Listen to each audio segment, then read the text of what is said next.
NASCAR just announced their brand new, or well, kind of old format that is making its return to all three top series this season, but obviously we're focused in on the Cup Series and the return of the chase. This is going to be a very opinionated video, of course. No script for this one. It's just, we're going in and we're going to see what comes out of this one. And I personally want to start this video off by saying I grew up with the chase format.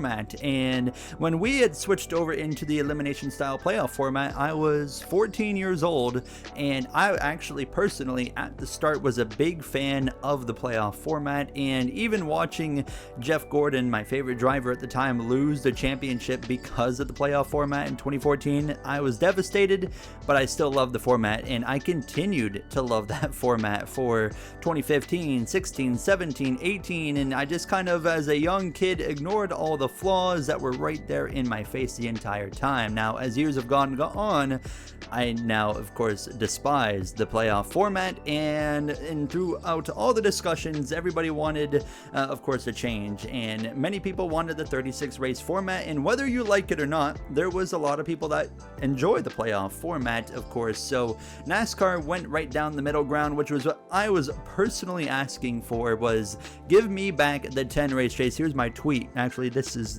just like a month ago. I've tweeted numerous times. I'm like, please give me the 10 race chase, bring it back. And NASCAR actually did it. And I personally, after going through, reading through the format, and also watching their live stream and listening to everything, which we're going to break down right here, I personally am very, very happy and excited with the new format. And honestly, there's not a lot of things they could have done better in my opinion, but we're going to go over that right here today. Let's go over the basics first. So 16 drivers will make the chase. Now, that's the same number of drivers that would make the playoffs. Now, before, when we had the chase format from 2004 all the way through into 2013, well, by the end of the format, which we used to have 10 drivers, but by the end we had 12 drivers make the chase. It was like a 10 drivers in the top 10 in points, and then there was like 2 wild cards for 11th and 12th. Now, some people already I've been seeing saying that, well, 16 drivers is too much. Now, personally, I don't agree with that, because if you compare the competitive cars that we have now to the competitive cars that we had when we had 12 drivers in the chase format, it's a very different landscape. We have a lot more competitive race cars now than we did in 2012. In 2012, I would not believe that there was even 15 cars capable of winning races or fighting for a championship. Now, when I see the number 16 drivers in the chase, I am confident that every driver in that top 16 is capable of fighting towards to the end of this chase format. And what makes this better is they did the number one thing I wish they would have done in the playoffs. They got rid of win and you're in, one of the dumbest, most gimmicky parts of that format, which was already gimmicky to begin with the playoffs, but that was one of the dumbest things they had. Win and you're in is officially gone. 16 drivers in the top 16 in points will be your chase contenders. I think this is phenomenal. You get the best sample of drivers of the top 16 competitors. It's now, as we hate to compare to other sports, but it's done right for a postseason where it's the best 16 teams officially that are fighting for the championship. They also did a really good job in terms of keeping the points format pretty well the same, except for one little difference, and that's winning a race. So what did they do? They removed playoff points, first of all, so it makes it a lot more simple and easier to follow along, and that includes no playoff point for winning a stage. Stages are still coming back with 10 points. I personally actually like stages, so I'm okay with this. 10 points for a stage win, so on and so forth, as we already know it, down to 10th place, which scores 1 point in stage 1 and stage 2. But winning a race, previously, you would score 40 points for winning a race, which was only 5 points more than second position, and we would often see a driver that won the race not score the most points because of this. Now, the winner, instead of scoring 40, will score 55 points. That's an additional 15 extra points to carry you in the regular season of 26 races. And like I said, of course, that's 15 more points than they used to score. So it's a big deal finally winning a race, and it's going to be a huge jump in your championship season as if you especially can rack up 3, 4, 5 wins like we see, you know, Kyle Larson do, or William Byron, Denny Hamlin, Chase Briscoe. I think those guys, Christopher Bell, can really thrive throughout the regular season, which sets them up very well going into the chase. Important to note as well, after those 15 additional points you score for a win, you don't get any playoff points, or what we may call chase points now. So there's no extra bonus points for you to take from winning a race in the regular season into the chase. Maybe, I personally think that's something that they could tweak on in the future. I think you should get at least some bonus points to carry into the chase if you make it with the race wins that you have, because as we go into the chase, well, the 16 drivers are all seated at a certain point mark. So if you are 16th, the last driver in, you start at 2,000 points flat in this chase format, and then it goes up by 5-point increments to 15th to 2005. You jump all the way through these 5-point increments to the point where you get to 2075 for second. So just simple 5-point jumps. However, when you get to P1, whoever wins the regular season, they are going to have an additional 25-point advantage over second, and that's a 2,100-point tally. Look at that. That's big. You have a 100-point margin over 16th to start the chase. So, I mean, if you somehow fumble and end up at the bottom, then you weren't even going to be in consideration for the championship to begin with, even on a full season format, if you gave up 100 points. So I think that's really good. 25 points winning the regular season championship as an advantage over just second, I think is a really good step forward. We, in the next gen era, have seen some really close battles at the end of regular seasons as well, and I think that's something that's going to make things really interesting, especially now, because we know, okay, if we have a Kyle Larson and William Byron, for example, going down to the Daytona regular season finale, fighting for that regular season championship, that's a 25-point swing we're talking about to start the chase. That's a pretty big deal. 25 positions on the racetrack, not counting, of course, like a 15-point win. So it's going to be really interesting to watch that one play out. Throughout NASCAR's live stream, they, of course, had some questions going around, and they had several drivers on the panel, and as well Dale Jr., Mark Martin, and kind of talking about the perfect middle ground, which I think is pretty accurate to say, because like I said earlier, there's people that really wanted the full season format. There's people that actually like the playoff format. You heard the full season argument more because you always hear people that are unhappy at the loudest, and the people that are happiest with the format, you're not going to hear them as much, and that's why we didn't really hear as much of those playoff defenders. But there was a lot of people, whether you like it or not, that enjoyed the playoff format, and I think personally going into the chase is a perfect middle ground, but also it promotes running well, in my personal opinion, for the entirety of the season, because now you got to start Race 1, Daytona, you got to be thinking about, of course, being consistent all the way through those first 26 races to get the best possible starting position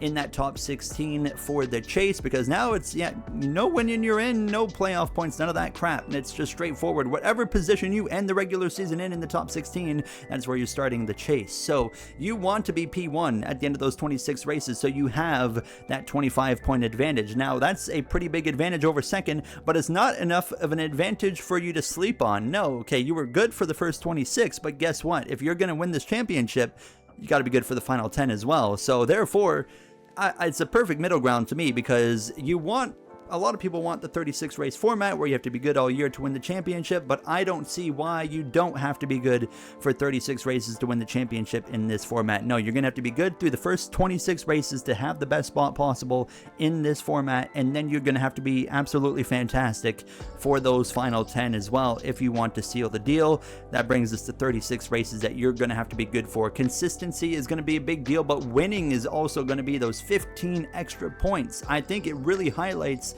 both worlds of winning races, winning 4 or 5 races. If someone goes on a tear in the playoffs, wins 4 or 5 races in the playoffs, that's going to be a huge deal. But as well, even if it's, say, 13th in the standings or something, where Tony Stewart didn't have a great 2011, then he won half of the chase. Well, if he starts with 13th position, 2,015 points, that is a huge gap to make up on P1. So even winning half the chase, you're still not going to catch first place if he's consistent. So it also rewards consistency, but that guy that's winning a lot at least brings himself into the conversation. I think that was a really well thought out decision there from NASCAR.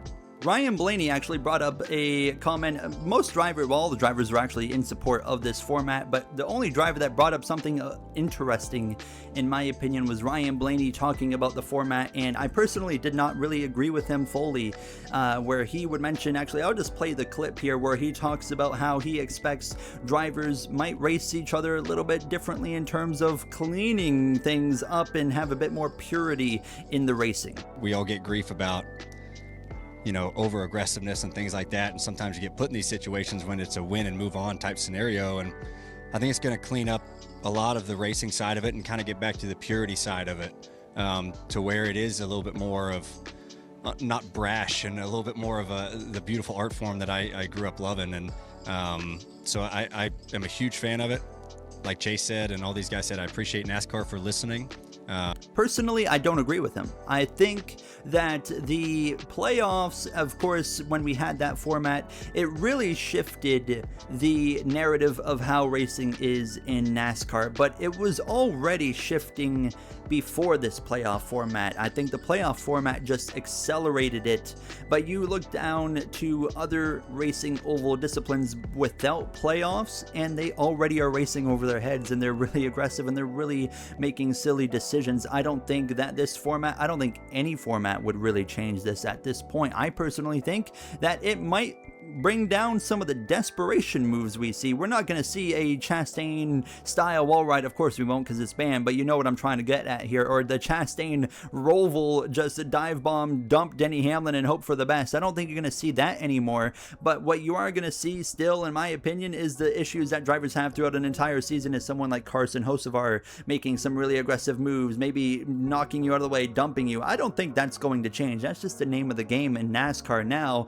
And why wouldn't someone do that for those few extra points in the chase to give them a better shot at the end of the 10 races? I personally don't see things changing outside of the desperation moves. I think we're going to see that kind of calm down, but I think some drivers are going to struggle a little bit in this format. One is Carson Hocevar. I think you are going to have to be consistent, of course. Now, you can drive aggressive and be consistent. Tyler Reddick's a really good example. I think Tyler Reddick, honestly, is one of the best drivers at being aggressive, but not being an idiot on the racetrack. I think he's honestly the best at doing that, but I think a driver like Carson Hocevar, who gets himself into a lot of trouble, is going to struggle, because now you can't rely on winning one race and being in the chase, and you can, make some mistakes throughout the regular season. No, now you got to be consistent enough to make it into the top 16, and then of course go on through those 10 races where you got to be consistent as well. So I think someone like him might struggle. You look at the chase itself, the 10 races, and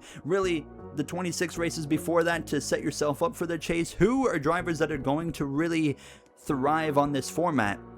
I look at one of the guys, actually two drivers share a name with this format: Chase Elliott and Chase Briscoe. Both are really good at being consistent. This is a format that's going to really reward consistency, but I think it's going to bring two types of drivers together: drivers that are consistent and drivers that win a lot of races but might lack a little bit more of the consistency. Kyle Larson, I think, is going to be another driver that you have to consider in this format as well. I think Chase Elliott, Chase Briscoe, they're going to go right down to the end fighting for a championship because they are consistent. They don't win a lot. Well, you can maybe add Briscoe into the starting to win a lot phase, and I think he might actually win 4 or 5 races in 2026. But Chase Elliott, I think, is going to be a typical Chase Elliott year. He wins 1 or 2 races, but he's consistent, and I think that the playoff format really went against him a lot of the time, even though he did win a championship in that format. So I think this is going to really help him as well. I think if Chase Elliott wins in the chase format, all the fans are going to love it suddenly. But anyways, Kyle Larson, like I said, he's not always the most consistent. He makes quite a few mistakes, but he wins a lot. Maybe not necessarily in 2025, but he usually in a typical year is going to win 4, 5, 6 races. That's 15 extra points he's gaining every time. And if he can carry into the chase with that same momentum and win a bunch of races, if he gives up 10 points from a mistake one week, he just gained 15 the next week by winning that race to make up for it. So I think that it's going to really bring a clash of two types of drivers together that are going to fight right down to the end in Homestead, Miami. And my early season predictions, I'm going to have a proper predictions video going out, but I think watch out for Chase Elliott, Chase Briscoe. Denny Hamlin, and Kyle Larson and William Byron. Those are my 5 drivers right off the bat that I am choosing as the threats to be the champion. I could be completely wrong, but I'm really looking forward to watching this play out, going all the way down to Homestead, Miami. My final thoughts are, once again, I'm happy. I'm really happy. I think for the first time in a long time, I feel like NASCAR has made a good decision with their format and the direction of the sport, and I think we're on a good path. I am excited to watch the postseason and not have to worry about these eliminations and one guy misses the championship by 1 single point, and now he's not going to have a chance to go fight for a championship in the final race, where, we literally have one race decided champion. Was so silly. Now we have the proper sample size of 10 races and the 26 beforehand to properly set you up for those final 10. I'm happy with it. I would love for you guys' feedback down below, because this is, no matter what, it doesn't matter what the format is, it's always going to draw people apart in terms of what they want. If they went to the 36 race format, there was still going to be people upset, whether you want to admit that or not. That's the way it's going to be. So I know people are going to hate this format, people are going to love this format. I think this is a perfect middle ground of a postseason, but also staying, kind of more authentic with that kind of consistent over the year type of deal, and I'm really excited to watch. My only hope is we don't have a Jimmy Johnson style era where someone goes and wins 5 consecutive championships. I don't think that's ever going to happen again, especially in the era that we're in. I would be unbelievably shocked if someone won more than 1 championship in a row. If someone wins 2 championships in a row, I'd be even surprised with that. So I'm really looking forward to this season now. My hype's kind of starting to pick back up now, and things are kind of starting to look bright again. Like I said, I'm gonna have a 2026 predictions video go out here in the next couple of days probably, and yeah, I appreciate you guys watching. Comment down below. I want to hear your thoughts and get your opinions on what maybe they could have done better, what they could have done differently, and what you do like, or like I said, don't like about the format. That does it for me. Thank you so much for spending a few minutes with me. I'll see you guys in the next one. Thank you for watching. Have a great day.